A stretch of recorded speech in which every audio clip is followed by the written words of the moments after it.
Welcome back, everyone. In our last episode, we stepped out of the desert sun for a moment, caught a glimpse of the real world beyond all this, and then returned to Egypt's sands, where we helped a few locals, survived some rather unpleasant crocodiles, and even dealt with a family dispute that turned out less than friendly. Now here we are, standing on the roof of the temple of Sekhmet, looking out over Yamu. The village stretches out from the entrance of the temple, a patchwork of modest houses and narrow paths that hug the edge of the lake. It's quiet, peaceful, at least for now. Inside waits Menehet, the high priest, a man with the heavy task of balancing devotion to Sekhmet with the everyday worries of his people. He's dedicated, but let's be honest, he could use an extra pair of hands. And that's where I come in. Of course, with my luck, helping out usually means more than lighting a candle or sweeping a floor. Something tells me this day will keep us plenty busy.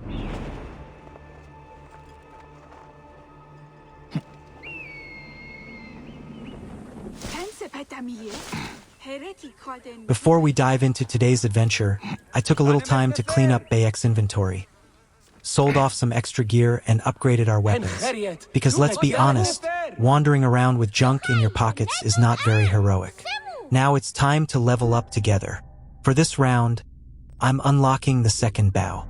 Every bow in Egypt has its strengths, some for close range, some for long range, so having two ready at hand will definitely come in handy. The next upgrade, though, is going to be even more fun. I'll need to save up 2 points, but once I get them, I'm unlocking the Predator bow skill. That means I'll be able to guide arrows mid-flight. Yes, just like in the Matrix. Nothing says Master Assassin like steering a projectile through the air in slow motion. Sekhmet was one of the most powerful and fearsome deities in the Egyptian pantheon. Her name means the powerful one, and she was often depicted as a lion-headed woman, crowned with a solar disk, tying her closely to the sun god Ra. In Egyptian belief, Sekhmet embodied both destruction and protection. She could unleash plagues and fiery wrath upon enemies, but she could also ward off disease and defend the pharaoh in battle. According to myth, Sekhmet was created from the fire of Ra's eye to punish humanity when it rebelled against the gods. In her fury, she nearly destroyed mankind, until Ra tricked her by dyeing beer red to resemble blood. Sekhmet drank it, became intoxicated, and calmed her rage. From then on, she was both feared and revered, associated not only with war but also with healing and medicine. In fact, priests of Sekhmet were considered some of the earliest physicians, trained to drive away illness and evil spirits. Temples dedicated to Sekhmet were especially important in times of crisis, when Egyptians sought her protection against enemies or epidemics. Rituals and offerings were made to appease her, ensuring that her destructive side remained under control and her protective side was invoked. And here in Yamu, we see a reflection of that devotion. The Temple of Sekhmet stood as a place of worship and supplication, and at its heart, where we now are, you can see the statue of the goddess herself, cast in solid gold.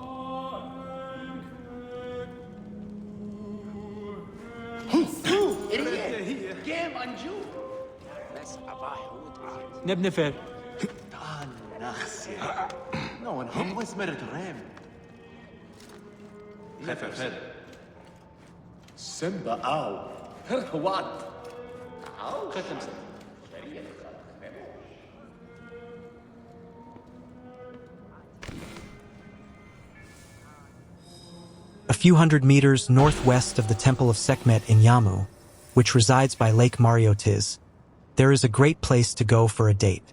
Full of palm trees and surrounded by desert, one rock fence was built and closed off with no exit. Find me there.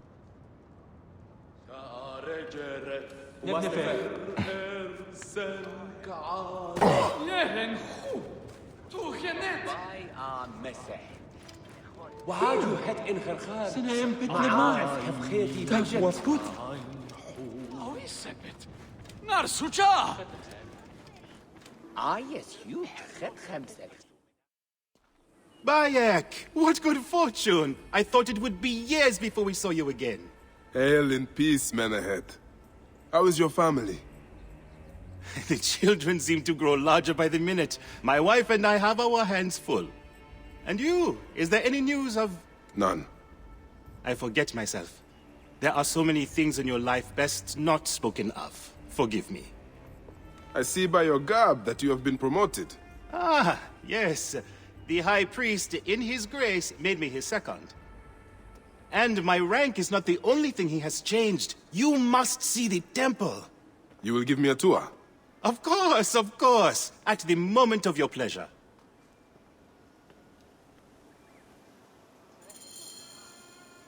Ready to see our beautiful temple? After you, Menehet. Or is it servant of the goddess? Menehet will do, for one as good as family. This is far from the sorry ruin of my last visit. Yamu now plays constant host to ceremonies showing our rustic way of life, which attract many visitors with more gold than sense. A description well suited to Alexandrians. How does this sit with your faith? I confess that my thoughts are sometimes uneasy.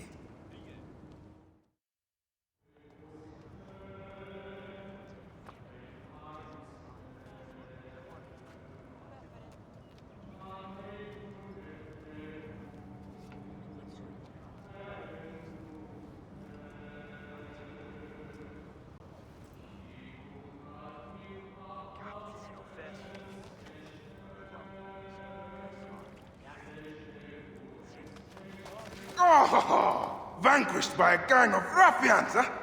Silent as gifts. Uncle Bayek! Uncle Bayek! Hello, Uncle. Jewels of my life, why have you left your mother's side? Pick me up, Uncle Bayek!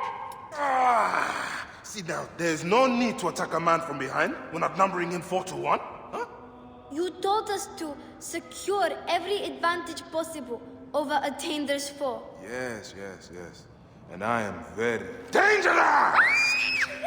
Hide well, for the wanderer stalks your path!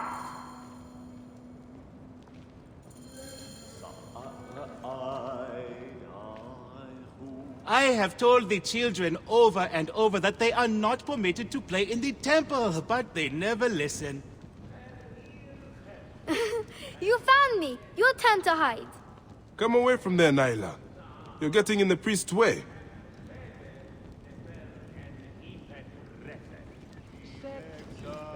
Where Yamu? You answer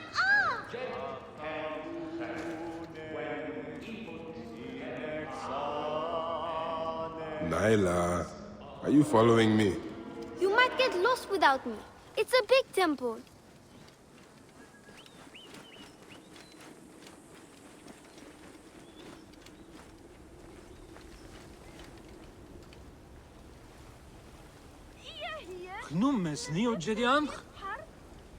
Your father wants you to go home. Keba, what in the name of the gods are you doing down there? I wanted to hide, but now I can't get back out. I'm scared. Stay calm. I will help you out of there. This way. Thank you, Uncle Bayek. Go straight home to your mother. She will be worried.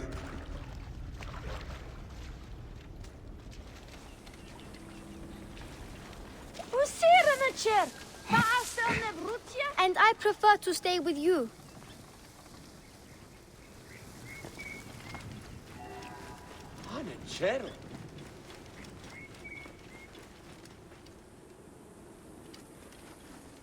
Are you going to sleep at our house again? Not this time. But I hope to pass by and visit your mother.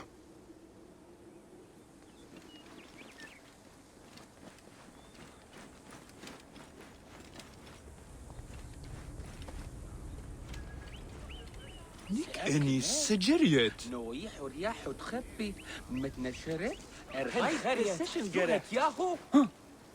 I'm sure Soris is hiding near the animal cages. He likes to pretend that he's a gladiator. Soris would be better. Beast, you will meet your end at the hands of the mighty gladiator Soris. Soris! Stay back!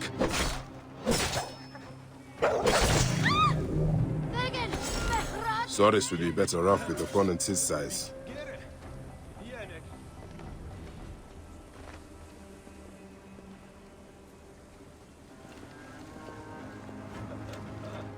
Do you want to hear a secret? Yeah, not if it's about your father. Oh. Shemeni Nesu. Tanaten.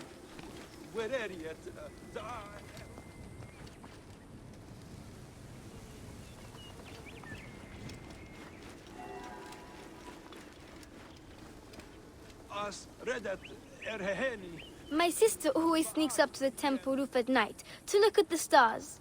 But don't tell anyone. The priest would be so angry.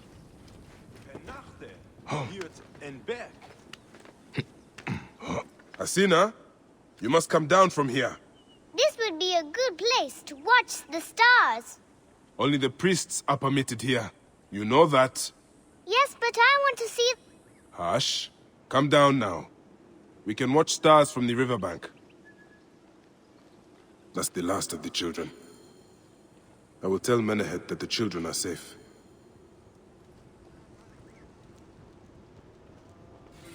O you who are responsible for the eternal stars that burn in front of RA, prepare the way for Aunas, so that Aunas can protect us from the fierce and forbidding forces of the night.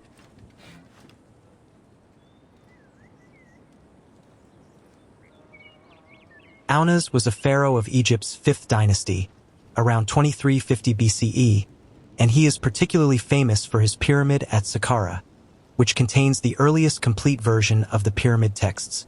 These texts are a collection of spells, hymns, and prayers meant to guide the king safely through the afterlife. One striking theme in these texts is the connection between the pharaoh and the stars. Aunas is invoked as a protector who aligns with the eternal stars, those that burn perpetually in the sky before Ra, the sun god. The idea is that, just as these stars shine constantly, the pharaoh's spirit can also navigate the dangers of the night, using their light as guidance and protection. In the passage we just read, the text calls on Aunas to prepare the way, so that Aunas can protect us from the fierce and forbidding forces of the night. This emphasizes the pharaoh's role not only as a ruler of the land, but also as a cosmic intermediary, ensuring order and safety by harmonizing with the movements of the celestial bodies. Essentially, Aunas is linked to the stars and their eternal light, standing as a beacon against darkness and chaos. Look at this. Fraud abounds in your market. And you claim you can do nothing? The dealings of the market are beyond me. Speak rather to the offending merchant. Priest, you have proven as false as your mummies.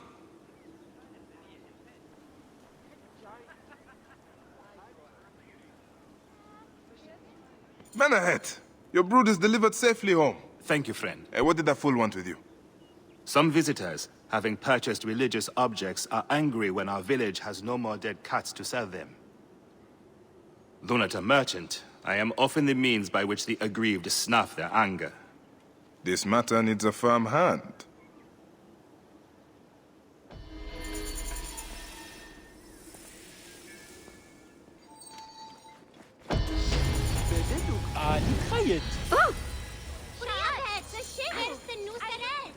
Oh! Hop in it!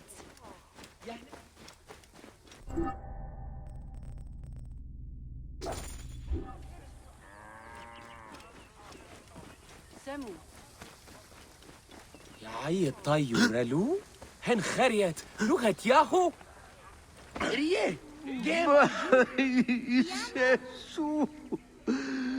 I will never see her again. Have you seen my Book of the Dead in your travels, Magi? I went all the way to Memphis to buy it. No. How was it lost? Bandits. They came from the dunes nearby. When the leader saw how I cared for the book, he wrenched it from me. I thought my heart would stop. I can help. I do not fear them. I have been praying for someone like you. That book will unite me with my wife's spirit. There you are, Father. We are going home. But this Magi is helping me. Oh, yes? You are going to find his book? If by some miracle you do, thank you.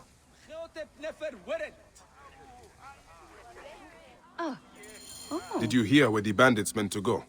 Oh, The leader told the others to meet him at the necropolis, I think.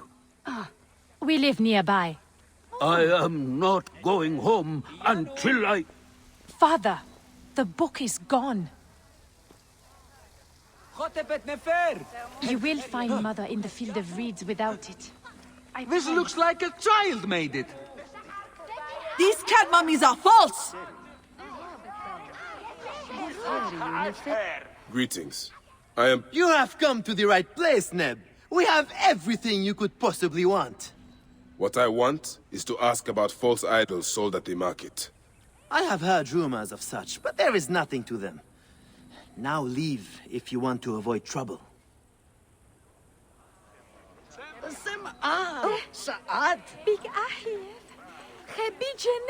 You filthy naked Yadet. How dare you try to trick me into paying for this junk? Tell me of the fake mummies being sold here. I have no desire to be dragged into this. Menehet sent me. Your silence is an insult to his holy office. I wish to anger neither him nor the gods. We are forced to sell items of lesser quality, or see our stalls destroyed. Who is behind this? I can say no more now. Let us meet tonight, where the village turns to farmland.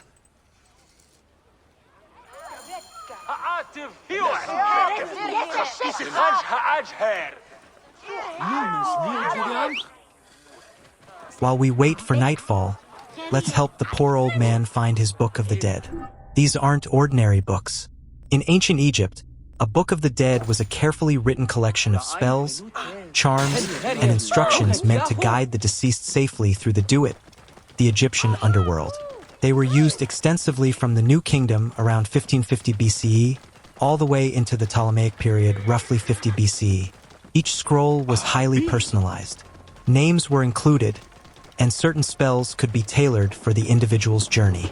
The texts covered everything from protective charms to detailed instructions for crossing rivers, passing through gates, and confronting spirits or obstacles that might block the path to the afterlife.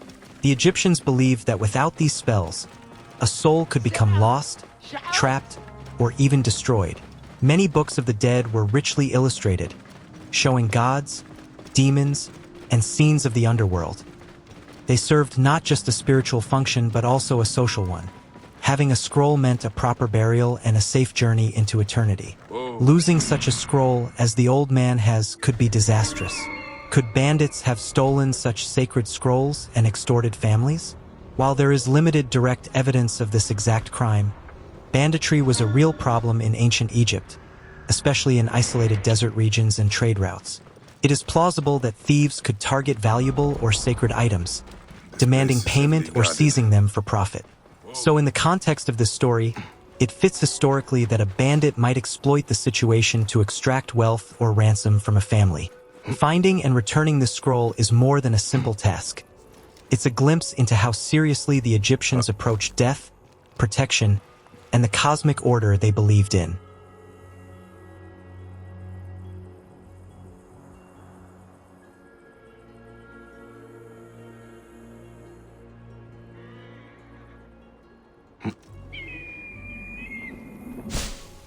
Hey, you! Stop!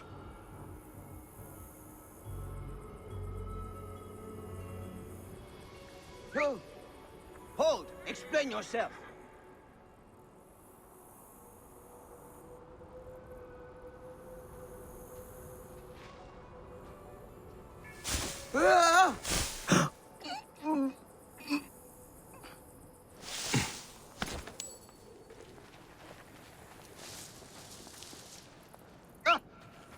Hey!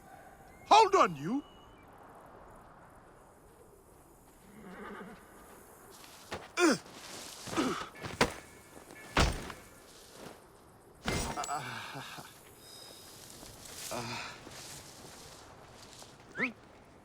Hey, what's wrong with you?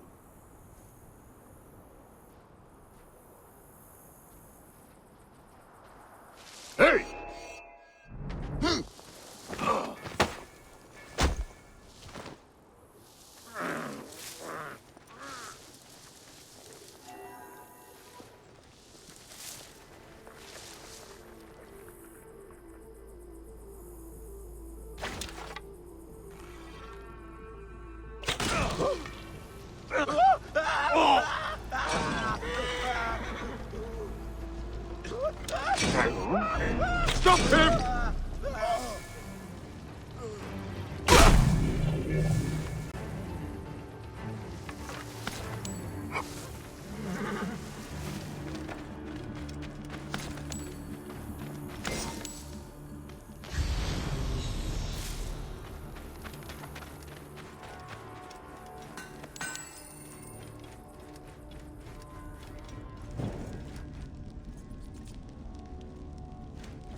Here is the Book of the Dead. Becca will be pleased. Now to return the book to the old man.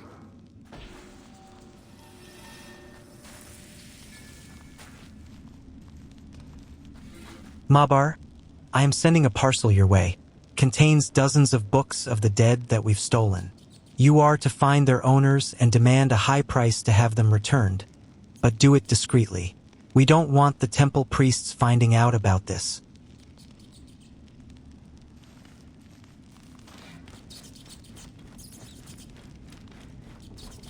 While I make my way back to the old man, let's take a moment to explore necropolises in ancient Egypt. The word necropolis literally means city of the dead, and these were vast, organized cemeteries located outside the living settlements. They weren't just random graves. They were carefully planned to reflect both social hierarchy and religious belief. The wealthy and powerful, including pharaohs and high officials, often had grand tombs, while ordinary citizens were buried in simpler graves. The necropolises served a spiritual purpose as well. Each tomb was designed to protect the body, house offerings, and ensure the deceased could make a safe journey through the Egyptian underworld. This careful planning demonstrates the Egyptians' profound obsession with the afterlife, where life on Earth was seen as a preparation for eternity. Some necropolises were truly enormous. For example, the Theban necropolis on the west bank of the Nile near modern-day Luxor contains dozens of major sites, including the Valley of the Kings, the Valley of the Queens, and countless tombs of nobles and artisans. The Great Pyramid of Giza itself was part of a necropolis complex with mastabas, smaller pyramids, and mortuary temples. These vast cemeteries show how central burial practices were to ancient Egyptian society. Thinking back to episode 1, this reminds me of the sacred site where my son is buried. Even on a smaller scale, his tomb is part of the same tradition. A place designed to honor the dead, protect the soul, and connect the living with their ancestors. As I return the old man's precious scroll, it's impossible not to feel the weight of history in these burial practices. A profound link between memory, reverence, and the eternal journey of the soul.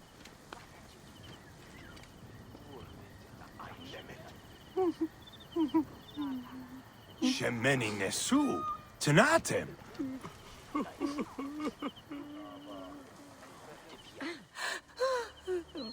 Has your father left us? His good life is over. He was too weak to live till you return. May he be conducted in peace. He was in despair that his car would not join my mother's. Where is his body? It is not too late. You are a blessing from the gods. He receives the rites in the small temple.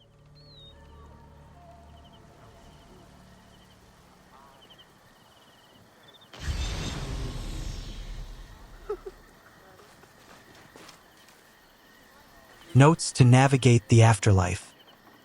The deceased enters the tomb, descends to the underworld, and the body regains its powers of movement and speech.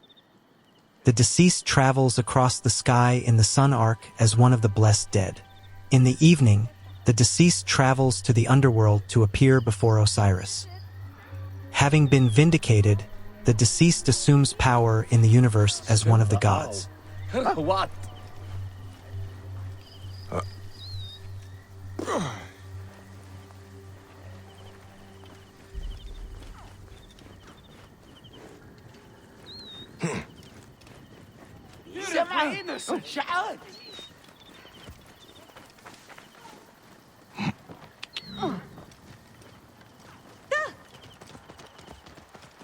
Whoa. Penachte. Hier.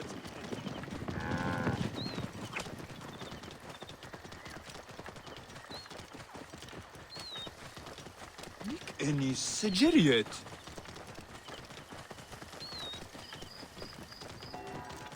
As we enter the side temple of Sekhmet, we come across an embalmer at work, a figure whose role in ancient Egypt was both practical and deeply sacred.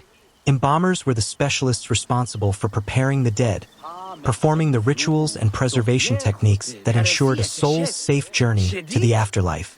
For the elites, their work was elaborate, but even for ordinary citizens, embalmers played a crucial role in maintaining the cycle of life and death. In reality, embalmers were usually stationed near necropolises or mortuary temples, close to the tombs where the deceased would be interred. Their presence in a side temple like this is unusual, but not entirely impossible. Side chapels within larger temple complexes could be used for specific funerary rites or localized rituals. Old man, your book. May it guide you to your wife's side. Especially for members of the community seeking protection or blessings from a deity like Sekhmet before burial. What the embalmer does with the bodies of ordinary citizens varies. The primary goal is preservation through mummification, which could range from a simpler embalming for common folk to the elaborate rituals reserved for the wealthy. This included removing internal organs, treating the body with natron and resins, and wrapping it carefully before returning it to the family or interring it in the necropolis.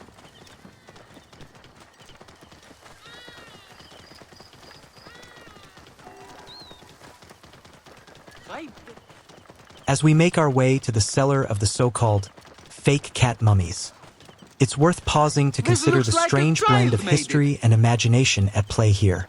In ancient Egypt, cats were sacred animals, devoted to the goddess Batet, protector of homes, fertility, and family. Entire cemeteries of mummified cats have been uncovered, particularly in Bubastis, the center of Bastet's worship. Devotees would dedicate these mummies as offerings to the goddess, believing they would bring protection and favor.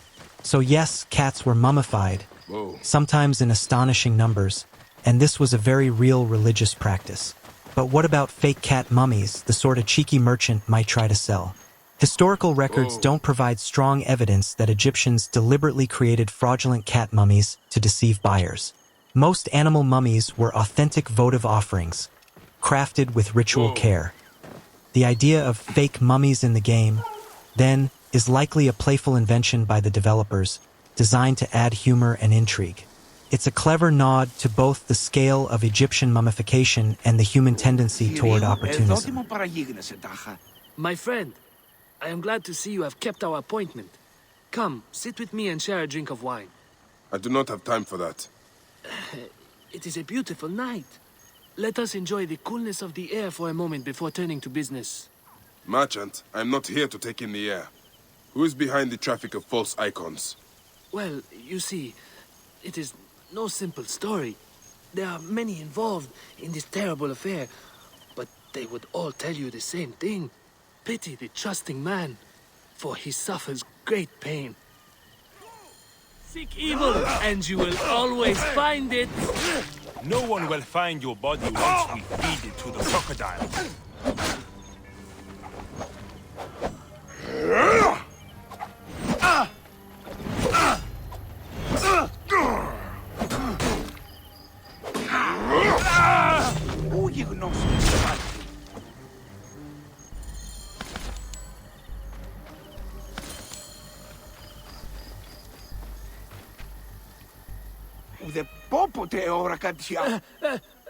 A man who fights as well as you can perhaps afford to be trusting.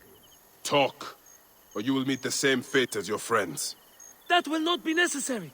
Among the dunes, southeast of here, is the bandit camp where the fake mummies are made. I suppose you will go and destroy it now. Better I smash the camp than your head.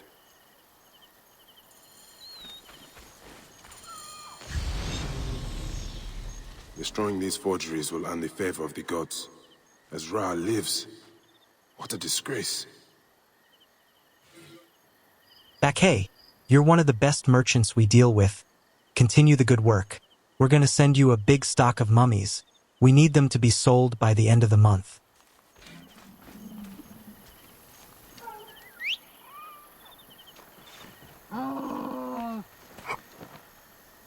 As we make our way toward the camp of the fake mummy sellers, it's a perfect moment to reflect on how trade worked in ancient Egyptian markets.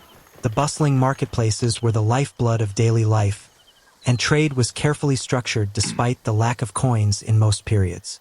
Instead of money as we know it, Egyptians relied on a system of barter and standardized units of value.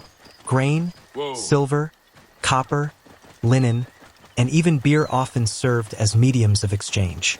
For instance, if someone wanted to purchase a votive offering, or in this case, a cleverly crafted fake cat mummy, they might offer a quantity of grain or silver as payment. Prices were not arbitrary. Scribes and officials recorded standard equivalencies to ensure fairness, particularly in the larger urban centers.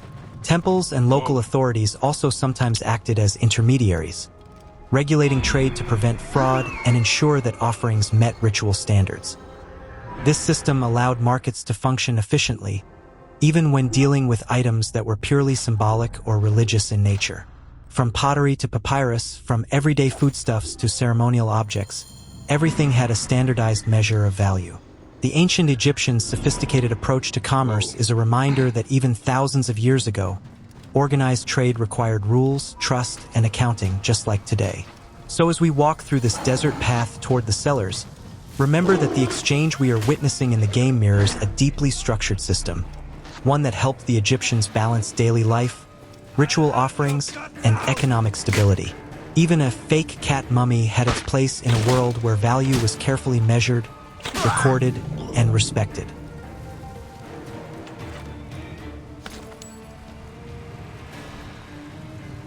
Keep your guard up, brother. Hey, you there! Best not to draw attention here.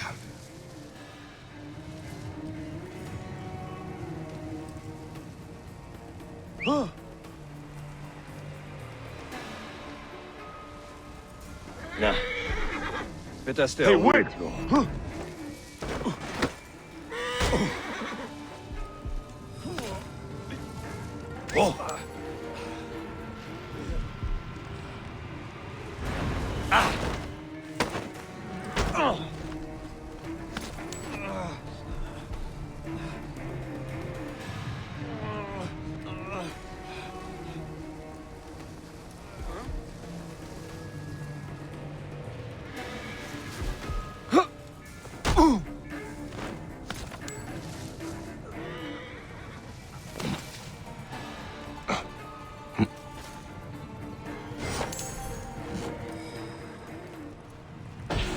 Finally, it's time to deal with this fraudulent stash of mummies.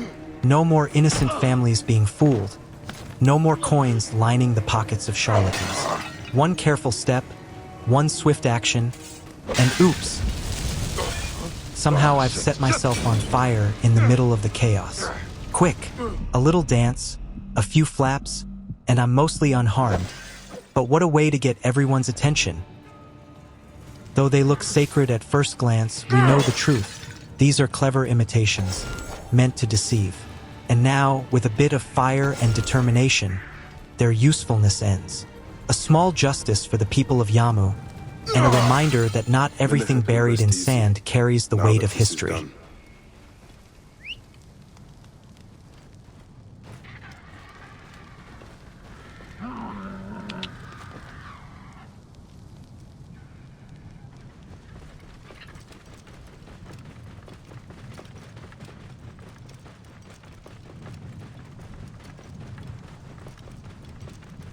Whoa. Alright, let's fast travel back to the temple. Think of it as the Animus' very own fast-forward button. Suddenly it even makes sense in the story. Why walk through half the desert again when future tech can just skip the boring parts for us?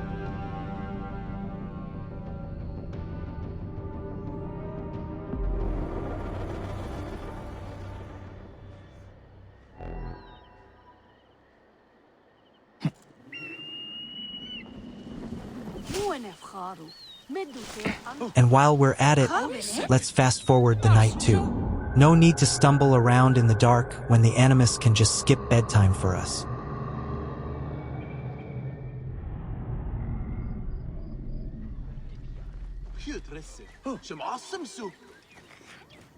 I still can't get that smell out of my nose. Between burnt fur and the fact that I nearly roasted myself in the process, I doubt Sekhmet would consider me a worthy priest anytime soon. Still, the job's done, the people are safe, and I suppose that's what counts most.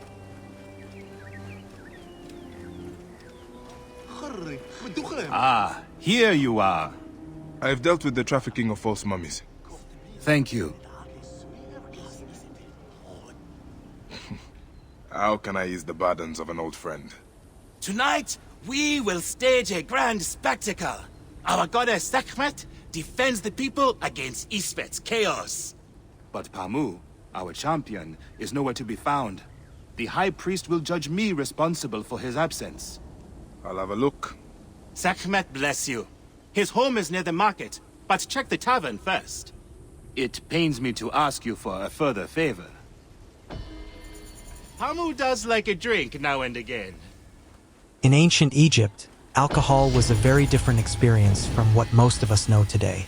The most common alcoholic beverages were beer and wine. Beer, often called henket or simply zythum, was a staple of daily life and consumed by people of all social classes. It was made primarily from barley, sometimes mixed with emmer wheat, and naturally fermented. Wine, in contrast, was usually imported from regions like the Levant or produced locally from grapes in Upper Egypt, and it tended to be associated with the elite and ritual use. Importantly, these drinks were not as strong as many modern beverages. Beer typically had a low alcohol content, somewhere around 2 to 4%, while wine could vary but was often diluted with water before drinking. Alcohol in ancient Egypt was generally safer to drink than water, which could be contaminated, so consumption was both practical and social. People did become intoxicated, but drinking purely for the sake of inebriation was less common than today. This must be Pamu. Ugh. The man stinks of beer. Festivals, religious ceremonies, and special occasions provided the main opportunities for heavier drinking. Scenes in tombs and temple reliefs often depict feasts where beer and wine flow freely, with men and women enjoying themselves, singing and dancing. I was so looking forward to surprising Mother with my new bride. Beer was sometimes used as payment for laborers, particularly those who built the pyramids, and wine was often an offering to the gods in temples. So, while ancient Egyptians certainly knew the effects of alcohol, it was mostly integrated into work, ritual, and celebration, rather than casual overindulgence. The beverages themselves were nourishing, slightly alcoholic, and a central part of both daily sustenance and ceremonial life. As we stand here before the two massive monoliths, it's hard not to feel the weight of history pressing down. In ancient Egypt, these towering stones weren't just impressive feats of engineering. They were carefully chosen and carved to honor the gods, mark sacred spaces, and display the power of pharaohs. Covered in hieroglyphs and symbolic reliefs, each monolith tells a story: praises to the gods, records of offerings, and accounts of victories or divine favor. Monoliths like these were very real. The Egyptians had a profound mastery of stone, particularly granite and limestone, and they transported and erected enormous single-piece stones with remarkable skill. Some of the most famous examples include the obelisks of Hatshepsut at Karnak, the colossal statues of Ramesses II at Abu Simbel, and the unfinished obelisk at Aswan, which demonstrates the precision and ambition of Egyptian stoneworking. You can almost imagine the artisans chipping away at these symbols, each hieroglyph a message intended to last for eternity. These monoliths were as much about communication with the divine as they were about impressing mortals. And now, in the game, they provide a breathtaking frame for the temple, guiding visitors and worshippers alike toward the sacred space of Sekhmet. Menehet. That is Pamu! What has happened to him? His passion for toasting Sekhmet has exceeded his head for drink. This is a disaster! People have come from the Red Land and the Black to see him fight! If a fight is all that is needed, I could replace him. Of course, Magi. You honor yourself in saving me from disgrace. Speak to the High Priest in the temple courtyard. He will take care of the rest.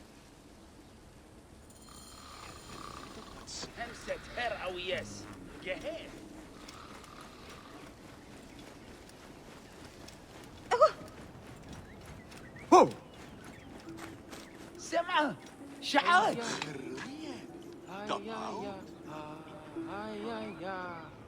Your Holiness, I am here to fight for Sekhmet. You're not Pamu. He was meant to play Sekhmet.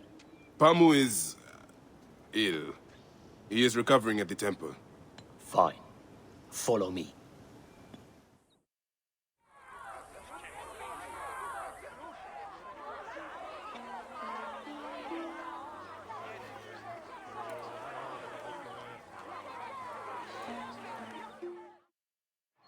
Do not fear. Sekhmet will receive a fine tribute. Beloved of Sekhmet, who illumines the double land with her flame, we give thanks for your presence on this sacred night. We invite your witness on the solemnity of our customs. We unveil to you a ritual that has guarded us for century upon century.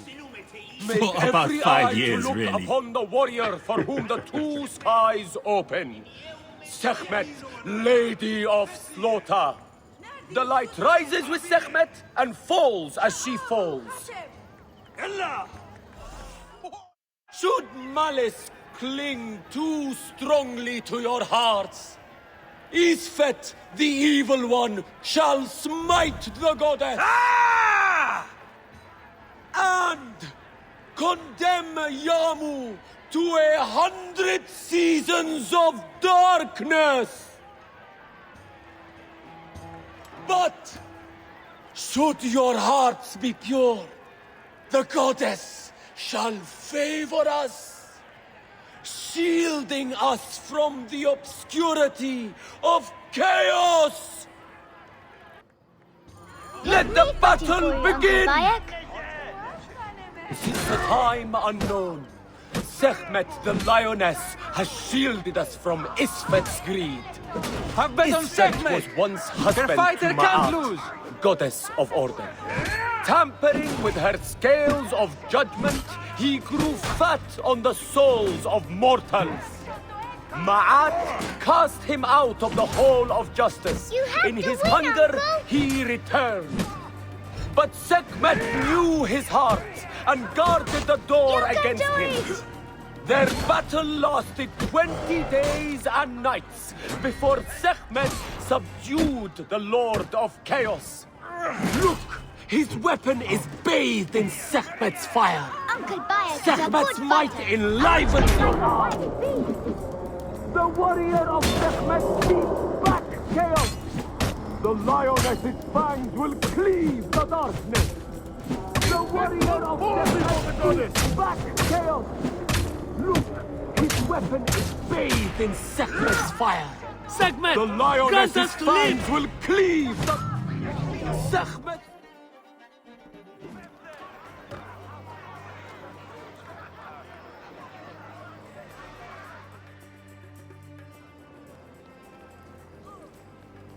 I could swear you were the Blood Eater herself. Ah. Oh, the priest's recounting of the battle between the goddess and Isfet was new to me. It is a tale of his own invention. You will not hear it outside Yamu. Would that you'd agree to stay with us longer. But I know that greater duties call you. I'll say goodbye to the children before I leave. Do so. They'll miss you. You are always welcome in Yamu, whenever your journeys bring you to our gnome. Keep the mask and staff of the goddess as poor tokens of our respect. In ancient Egypt, theatrical and ritualized performances were indeed part of religious life. Priests, dancers, and actors sometimes enacted myths and divine battles during temple festivals. May your eyes remain on the stars, Hasina. They will, don't worry. These performances were not meant as mere entertainment. They had a sacred function, often serving to reenact and reinforce cosmic order. Goodbye, Soris. I will give you a lesson in swordplay on my next visit. Yeah, you are so good at fighting. The struggle between good and chaos, and the power of the gods. Your knowledge is like a chest of books, Nyla. Share it carefully. I'm always careful. The battle you see between Sekhmet and Isfet in the game is inspired by these ideas, but it is a dramatized interpretation rather than a documented ritual. Go nowhere from which you cannot return. Yes, Uncle Bayek. Sekhmet, the lion-headed goddess of war and protection, was often associated with destructive power used to defend Ma'at, the principle of truth, balance, and order.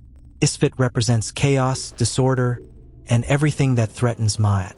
While ancient Egyptian texts speak broadly of the cosmic struggle between Ma'at and Isfet, there are no records of priests or temple performers enacting a literal one-on-one fight between Sekhmet and Isfet. So, the game's depiction is a creative dramatization rooted in authentic Egyptian concepts. It captures the symbolic conflict between order and chaos, reflecting how Egyptians thought about divine power, but the specific duel is largely fictional. Historically, the Egyptians expressed the struggle through hymns, temple reliefs, and ritual acts, rather than staged battles. Strange to see bodies left out like this. The embalmer must know more. As we enter the side temple, we notice 3 bodies seemingly lying on ice, waiting for the embalmer to do his work. At first glance, it might appear that the Egyptians had access to ice, but that's not historically possible. Most likely, the developers intended to depict salt, not ice.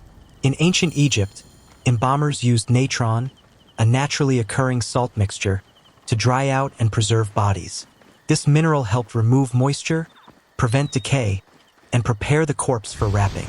So, even though it looks like ice, it's probably a creative representation of the embalming process.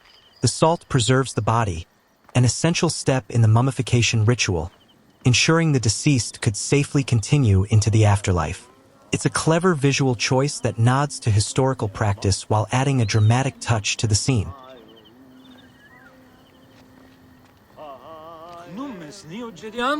It is a shame to see 3 dead left neglected. What happened? They were just brought here, Magi. A family struck down by the sword. Only the daughter, Iras, survived. She carried them here one by one. Poor girl, all by herself now. A tragic story. Tragic indeed. Where is she now? You can find her on the abandoned date farm near the road where her family died. This Iras sounds like a woman worth meeting.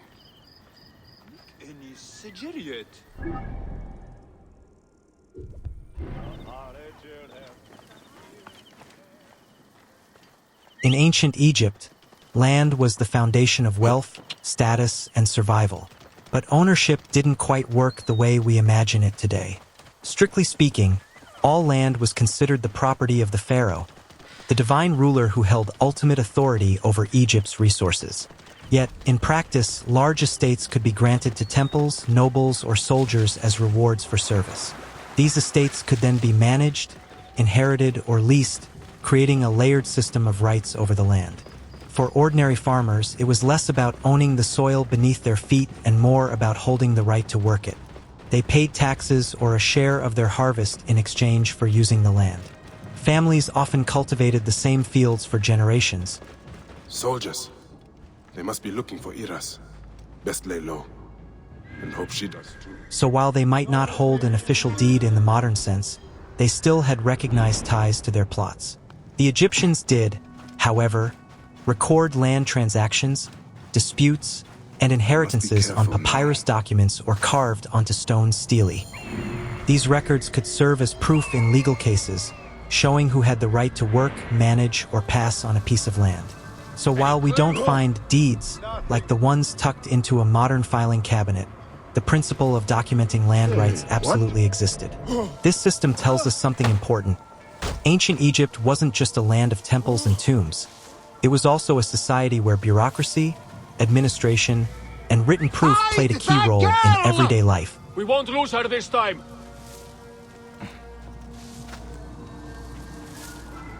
Not so far. Sophronios will reward us for today's work!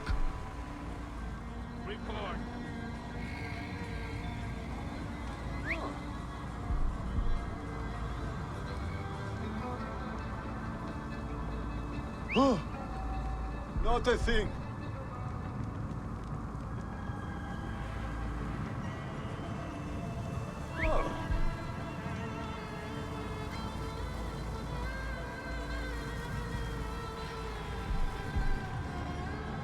Hey, hold on! After him!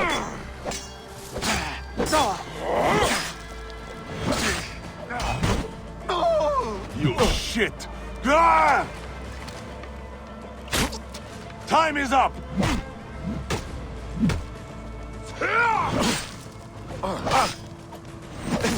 Help! Got problems here!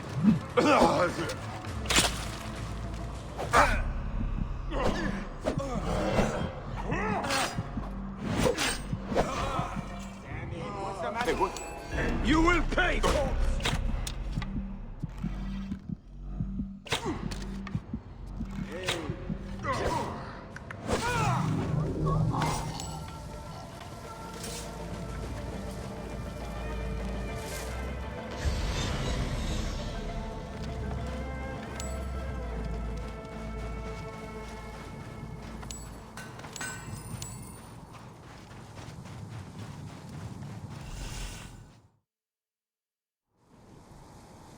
Hail in peace, Iras. All I want is to speak with you. The last man to say so. Murdered my family. I've come to help you, Iras. How do you come to know my name? A priest told me of you. Ah. My kin have owned this land for centuries, but left it barren until now. A soldier came to us, saying his master held a deed of sale. My father refused to concede the property. Then, well, the rest is as you know it. What will you do? The farm is my birthright. I will work it as long as I can. I can ensure you are not harassed by soldiers. You may try. The villa they spoke of lies northwest of here, on the road to Alexandria.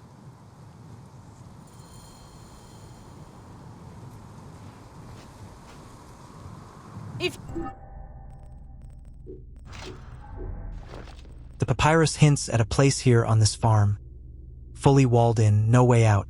Sounds less like a treasure spot and more like a trap. Let's hope it's the first. Tell the world I died preserving my family's This looks like a good candidate. The kind of spot the papyrus was teasing about. Let's see if it hides something shiny.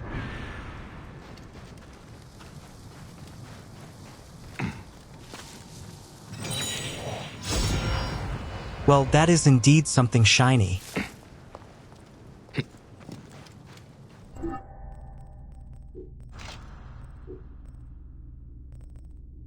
And look at this, what a fine shield. I think my old one just got its retirement papers.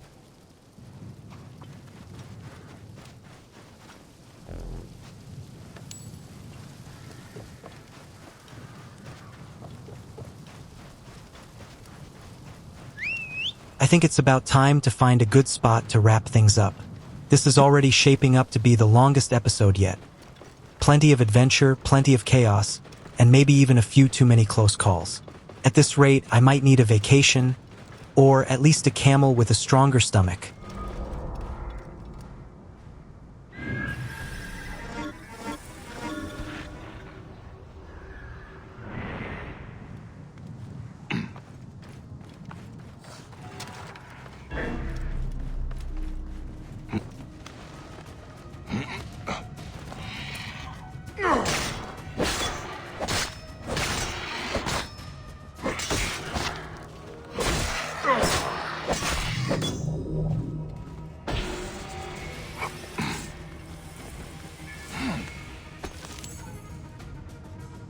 Here on the ruins of the tower where I just brought down the vulture, I will end this episode.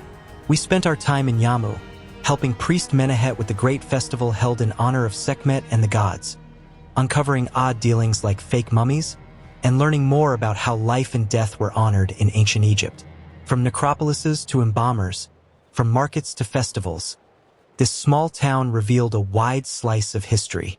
Next time, new paths will open, and we'll see where Bayek's journey leads. Thank you for watching, and I'll see you in the next episode.